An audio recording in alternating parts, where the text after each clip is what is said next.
नमस्कार साथियों, हम पढ़ रहे हैं विश्व इतिहास। विश्व इतिहास में हमारा टॉपिक चल रहा था द्वितीय विश्व युद्ध, सेकेंड वर्ल्ड वार।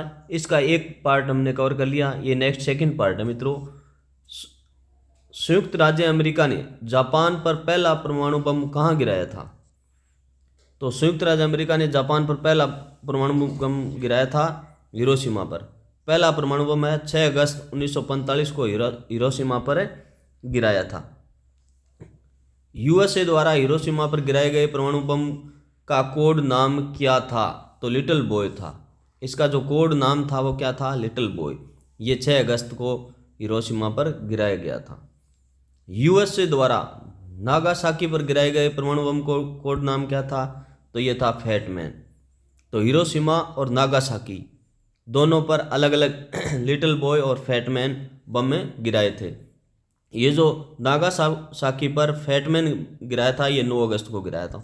6 अगस्त और 9 अगस्त दोनों डेट आपको याद रखनी है, लिटिल बॉय और फैटमैन, हिरोशिमा और नागासाकी।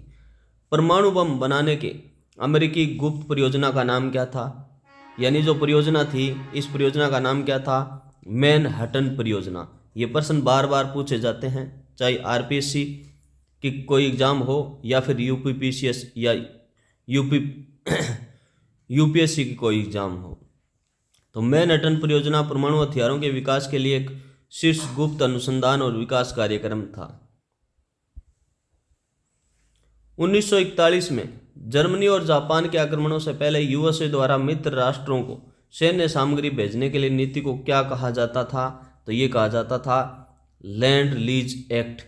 जर्मनी और जापान के आक्रमणों से पहले यूएसए द्वारा मित्र राष्ट्रों को जो सामग्री भेजी जाती थी उस नीति को क्या कहते थे? Land lease act. तो ये लैंड लीज एक्ट है 1941 ने यूएसए को उन देशों को हथियार और सामग्री उधार देने और पट्टे पर देने की अनुमति दी जिनका अस्तित्व अमेरिकी सुरक्षा के लिए महत्वपूर्ण था। 1942 में प्रशांत महासागर में किस नौसैनिक लड़ाई को जापान के विस्तार का निर्णायक मोड़ माना जाता है? तो ये है मिडवे की लड़ाई। इसको एक निर्णायक मोड़ माना जाता है। मिडवे की लड़ाई है वो जून 1942 में यूएसए ने जापान के 4 विमान वाहक को नष्ट कर दिया था। जर्मन सेना की उस शाखा को क्या कहा जाता था जो जर्मनी की वायुसेना थी? तो जर्मन सेना की उस शाखा को क्या कहा जाता था और जो जर्मनी की वायुसेना थी उसको कहते थे, जर्मनी की वायुसेना को लुफ्टवाफे। क्या कहा जाता था? लुफ्टवाफे नाजी जर्मनी का आधिकारिक वायुसेना थी।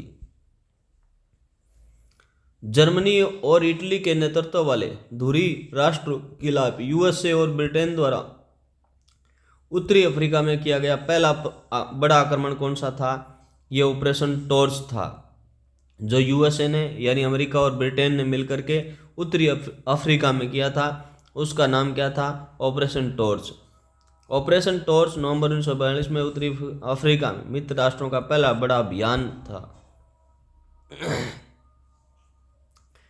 द्वितीय विश्व युद्ध के दौरान जापान के सम्राट कौन थे? तो सम्राट थे हिरोहितो। हिरोहितो जापान के सम्राट कौन थे? हिरोहितो।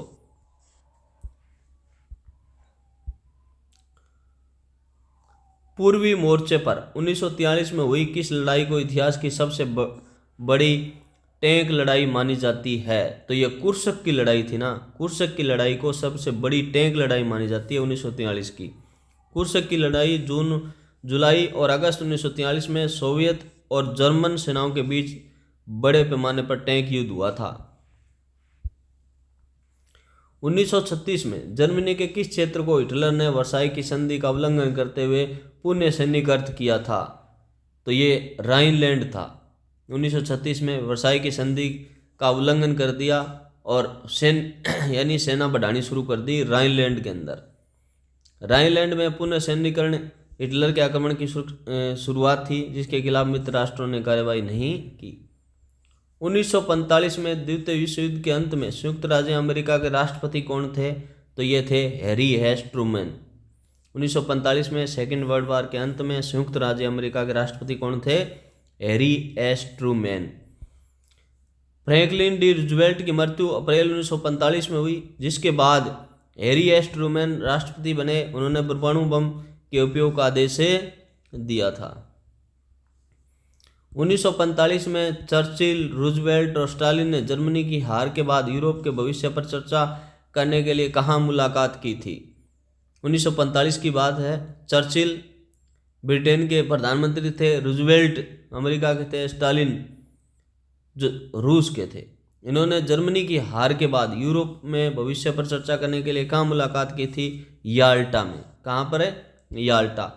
इसको याल्टा सम्मेलन बोलते हैं। फरवरी 1945 में जर्मनी के विभाजन और संयुक्त राष्ट्र की स्थापना के लिए आधार तैयार किया था। हिटलर के मुख्य प्रचार मंत्री कौन थे? तो ये थे जोसेफ गोएबल्स। जोसेफ गोएबल्स क्या थे? हिटलर के प्रचार मंत्री थे। द्वितीय विश्व युद्ध के दौरान ब्रिटेन में महिलाओं को सेना की सहायक सेवाओं में किस नाम से भर्ती किया गया था? तो ये किया गया था ऑक्सिलरी टेरिटोरियल सर्विस, जिसको ATS बोलते थे। क्या बोलते थे? ब्रिटेन में महिलाओं को सेना की सहायक सेवाओं में किस नाम से भर्ती किया गया था? ब्रिटेन की महिलाओं के लिए ATS नाम आएगा। जर्मनी के पतन के बाद USA और USSR, UK और फ्रांस ने जर्मनी को 4 कब्जे वाले क्षेत्रों में विभाजित करने के लिए किस समझौते पर सहमति व्यक्त कर ली थी? यानी इसको अलग अलग बांटने की बात कर ली तो पोर्ट्समैन सम्मेलन बोलते हैं जिसको। क्या बोलते हैं? पोर्ट्समैन सम्मेलन। पोर्ट्समैन सम्मेलन जो जुलाई अगस्त 1945 में जर्मनी और बर्लिन को 4 कब्जे वाले क्षेत्रों में विभाजित करने की पुष्टि कर दी गई। 1939 में ब्रिटेन के प्रधानमंत्री कौन थे जिन्होंने म्यूनिख समझौते पर हस्ताक्षर किए और जर्मनी के खिलाफ युद्ध की घोषणा कर दी थी? तो ये थे नेविल चेम्बरलेन। कौन थे? नेविल चेम्बरलेन थे। ब्रिटेन के प्रधानमंत्री 1939 में म्यूनिख समझौते पर हस्ताक्षर किए थे। ये थे नेविल चेम्बरलेन। नेविल चेम्बरलेन ने म्यूनिख समझौता किया और बाद में पोलैंड पर आक्रमण के कारण युद्ध की घोषणा की थी। द्वितीय विश्व युद्ध में जर्मनी की सेना को क्या कहा जाता था? तो वीयरमाख्ट कहा जाता था। जर्मनी की सेना को क्या कहा जाता था? वीयरमाख्ट। वीयरमाख्ट 1945 से 45 तक नाजी जर्मनी के एकीकृत सशस्त्र सेनाओं को नाम था। प्रशांत महासागर में अमेरिकी सैनिकों द्वारा इस्तेमाल की जाने वाली रणनीति जिसमें वे एक एक करके द्वीपों पर कब्जा करते थे को क्या कहा जाता था? Island hopping. क्या कहा जाता था? Island hopping. प्रशांत महासागर में अमेरिकी सैनिकों द्वारा इस्तेमाल की जाने वाली रणनीति जिसमें वे एक एक करके द्वीपों पर कब्जा करते थे। ये नीति क्या थी? अमेरिकी सैनिकों की आइलैंड होपिंग नीति थी। आइलैंड होपिंग का उद्देश्य जापानी ठिकानों को दरकिनार करते हुए रणनीतिक रूप से महत्वपूर्ण द्वीपों पर कब्जा करके तेजी से जापान की ओर बढ़ना था। द्वितीय विश्व युद्ध के दौरान हिटलर के गुप्त राज्य पुलिस बल को क्या कहा जाता था? जो गुप्त संगठन था पुलिस का उसको गेस्टापो कहा जाता था। हिटलर के गुप्त राज्य पुलिस को क्या कहा जाता था? गेस्टापो। गेस्टापो नाजी जर्मनी की आधारित गुप्त राज्य पुलिस थी जो राजनीतिक विरोधियों के दबाने के लिए जानी जाती थी। जर्मनी द्वारा सोवियत संघ पर आक्रमण करने से पहले जर्मन सेना ने किस फ्रांसीसी सीमांत किलेबंदी प्रणाली को दरकिनार किया था? ये था मेजिनोट रेखा। कौन सी रेखा? मेजिनोट रेखा। तो मेजिनोट रेखा फ्रांस द्वारा जर्मनी की सीमा पर बनाई गई व्यापक किलेबंदी थी जिससे जर्मन सेना ने बेल्जियम के माध्यम से आक्रमण करके दरकिनार कर दिया था। द्वितीय विश्व युद्ध के दौरान पोलैंड पर आक्रमण करने में जर्मनी की सहायता किस देश ने की थी? जब पोलैंड पर आक्रमण किया था जर्मनी ने तो जर्मनी की सहायता कौन से देश ने की थी? सोवियत संघ ने की थी। मोलोटोव रिबेंट्रोप पैक्ट के तहत जर्मन ने पश्चिम से, सोवियत संघ ने पूर्व से पोलैंड पर आक्रमण किया, उससे विभाजित किया। 1945 में ब्रिटेन में विंस्टन चर्चिल के तुरंत बाद प्रधानमंत्री कौन बने थे?